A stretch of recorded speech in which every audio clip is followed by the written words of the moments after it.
وہ بہت خوبصورت تھیں۔ حضرت عثمان بن عفان رضی اللہ عنہ اور اسامہ بن زید رضی اللہ عنہ قبر پر مٹی ڈال رہے تھے کہ اچانک تکبیر کی آواز آئی۔ اسامہ آگے بڑھے تو دیکھا کہ ان کے والد زید بن حارثہ اور عبداللہ بن رواحہ رضی اللہ تعالی عنہما رسول اللہ صلی اللہ علیہ وسلم کی اونٹنی پر سوار ہو کر آ رہے ہیں۔ تکبیر کی آواز انہوں نے ہی بلند کی ہے۔ مدینہ پہنچ کر انہوں نے غزوہ بدر کی فتح کی بشارت سنائی۔ ایک طرف تو یہ بہت بڑی خوشخبری تھی، لیکن دوسری طرف سرکار دو جہاں صلی اللہ علیہ وسلم کے جگر کے ٹکڑے سیدہ رقیہ رضی اللہ عنہا کو دفن کرنے والے اپنے ہاتھوں سے مٹی جھاڑ رہے تھے۔ جب رسول اللہ صلی اللہ علیہ وسلم مدینہ طیبہ پہنچے تو حضرت رقیہ رضی اللہ عنہا کی قبر پر تشریف لے گئے۔ آپ کی آمد کا سن کر مدینہ کی عورتیں بھی جمع ہو گئیں اور حضرت رقیہ رضی اللہ عنہا پر بلند آواز سے رونے لگیں۔ حضرت عمر ان عورتوں کو روکنے کے لیے اٹھے تو رسول اللہ صلی اللہ علیہ وسلم نے حضرت عمر رضی اللہ عنہ کو سختی کرنے سے روک دیا۔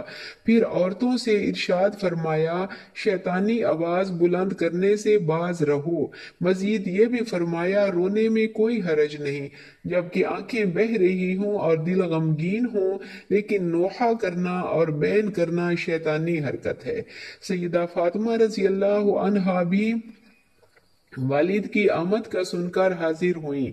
وہ بہن کی قبر کے پاس رسول اللہ صلی اللہ علیہ وسلم کے پہلو مبارک میں بیٹھ کر رونے لگیں۔ سرکار دو جہاں صلی اللہ علیہ وسلم خود بھی بہت غمگین تھے اور فاطمہ رضی اللہ عنہا کے آنسو اپنی چادر سے پونچھ رہے تھے۔ یہ ذکر ہے پیاری بیٹی حضرت رقیہ رضی اللہ عنہا کا، جو رسول اللہ صلی اللہ علیہ وسلم کی دوسری بیٹی تھی۔ سیدہ رقیہ رضی اللہ عنہا نبوت سے 7 سال پہلے پیدا ہوئی۔ اس وقت آپ صلی اللہ علیہ وسلم کی عمر 33 برس تھی۔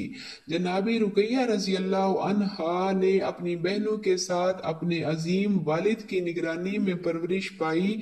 خواتین میں سب سے پہلے اسلام لانے والی خاتون حضرت خدیجہ رضی اللہ تعالی عنہا ہے۔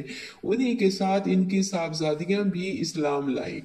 قبل از اسلام سرکار دو جہاں صلی اللہ علیہ وسلم نے عرب کے دستور کے مطابق اپنی دونوں صاحبزادیوں حضرت رقیہ اور حضرت ام کلثوم رضی اللہ عنہما کا نکاح اپنے چچا ابو لہب کے 2 بیٹوں سے کر دیے۔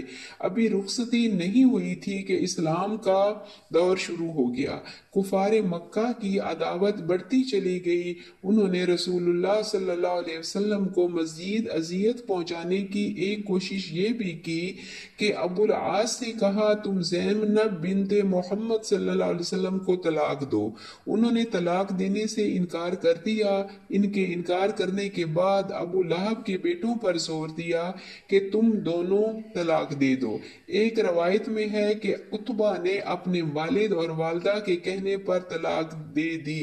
اس معصوم اور بے گناہ بچی کو طلاق صرف اسلام کی عداوت کی بنا پر دی گئی۔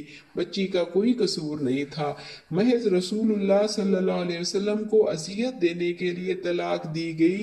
کسی کو طلاق ملنا نہایت تکلیف دہ ہوتا ہے، اس کے فطری جذبات مجروح ہوتے ہیں، لیکن سیدہ رقیہ رضی اللہ عنہا کو یہ صدمہ برداشت کرنا پڑا۔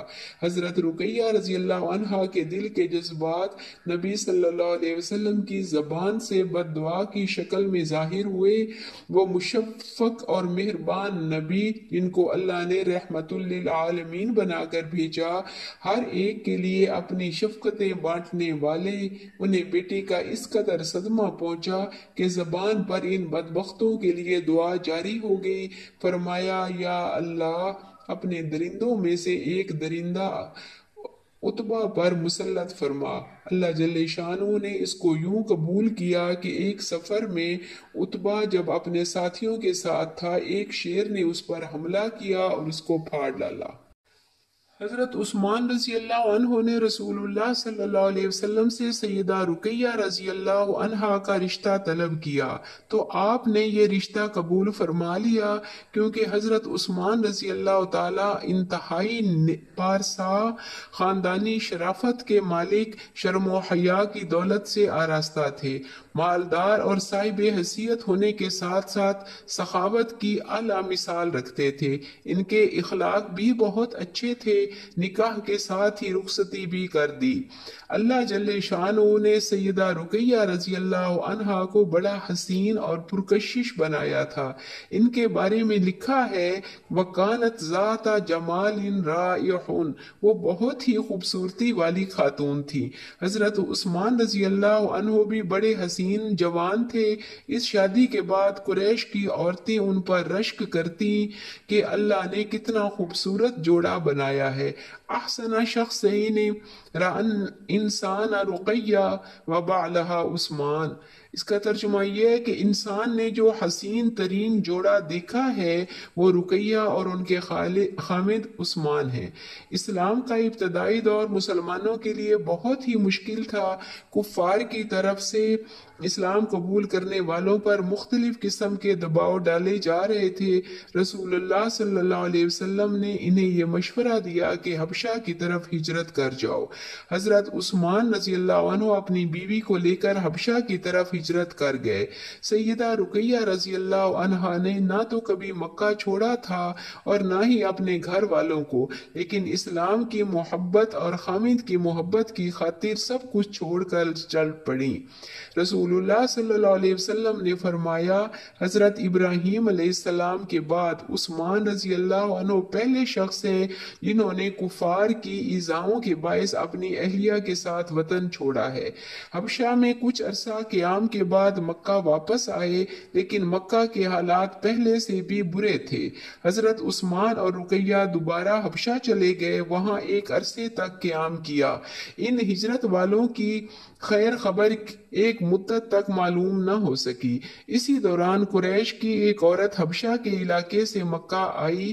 رسول اللہ صلی اللہ علیہ وسلم نے ہجرت کرنے والوں کے حالات دریافت فرمائے۔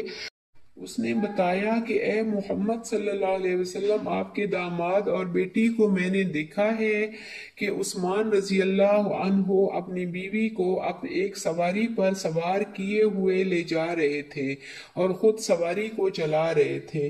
اس وقت میرے نبی صلی اللہ علیہ وسلم نے فرمایا اللہ ان دونوں کا ساتھی اور مصاحب ہو۔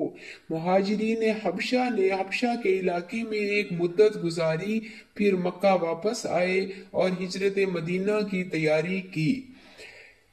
حضرت عثمان نے اپنی اہلیہ سمیت مدینہ کی طرف ہجرت کی۔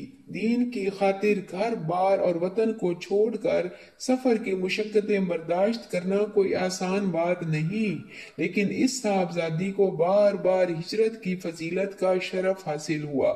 سیدہ رقیہ رضی اللہ عنہا کے بطن سے ایک بیٹا پیدا ہوا جس کا نام عبداللہ رکھا گیا۔ تبھی تو حضرت عثمان رضی اللہ عنہ کی کنیت ابو عبداللہ تھی۔ عبداللہ 6 سال کے تھے کہ ایک مرغ نے ان کی آنکھ میں چونچ ماری، اس سے ایسا زخم ہوا جو موت کی وجہ بن گیا۔ رسول اللہ صلی اللہ علیہ وسلم نے نماز جنازہ پڑھائی۔ حضرت عثمان رضی اللہ عنہ نے اپنے بچے کو قبر میں اتارا۔ اس کے بعد سیدہ رقیہ رضی اللہ عنہا کی کوئی اولاد نہ ہوئی۔ سن 2 ہجری کا واقعہ ہے جو کہ غزوہ بدر کا سال شمار ہوتا ہے۔ سیدہ رقیہ رضی اللہ عنہ کو چیچک کی طرح کے دانے نکل آئے جو سخت تکلیف دیتے تھے۔ رسول اللہ صلی اللہ علیہ وسلم اس زمانے میں بدر کی تیاریاں کر رہے تھے۔ حضرت عثمان نے سے فرمایا رقیہ بیمار ہے، آپ اس کی تیمارداری کے لیے مدینے میں ہی رہیں، اللہ تعالیٰ آپ کو اس پر جہاد کا ثواب عطا کرے گا۔ حضرت عثمان رضی اللہ عنہ نے اپنی پیاری بیوی کی خاطر اور رسول اللہ صلی اللہ علیہ وسلم کے حکم کے مطابق غزوہ بدر کو چھوڑ دیا۔ سیدہ کی دیکھ بھال کرتے رہے مگر افاقہ نہ ہوا، مرض شدت اختیار کرتا گیا۔ جب مسلمان غزوہ بدر میں فتح یاب ہو کر واپس لوٹ رہے تھے تو وہ حسین و جمیل چہرہ، موزون جسامت جس میں حیا اور پاکیزگی بھری ہوئی تھی، مٹی میں چھپ گئی۔ وہ جو صبر اور تحمل کا پیکر تھی، وہ جو اپنے والد کی طرح بردبار خاتون تھی، بھری جوانی میں اپنے سے پیار کرنے والوں سے بچھڑ گئی۔ حضرت عثمان رضی اللہ عنہ اپنی ہمدم اور غمگسار بیوی کے انتقال پر بہت رنجیدہ ہوئے، کیونکہ دونوں میں مثالی محبت تھی۔ رسول اللہ صلی اللہ علیہ وسلم بھی بہت ہی غمزدہ اور پریشان تھے۔ اپنی جوان سالہ بیٹی کی جدائی کے غم نے ان کی آنکھوں کو اشک بار کر دیا۔ آپ صلی اللہ علیہ وسلم کی عدم موجودگی میں ان کا انتقال ہوا۔ ان کے آخری لمحات اور جنازہ یا دفن کرنے میں شریک نہ ہو سکے۔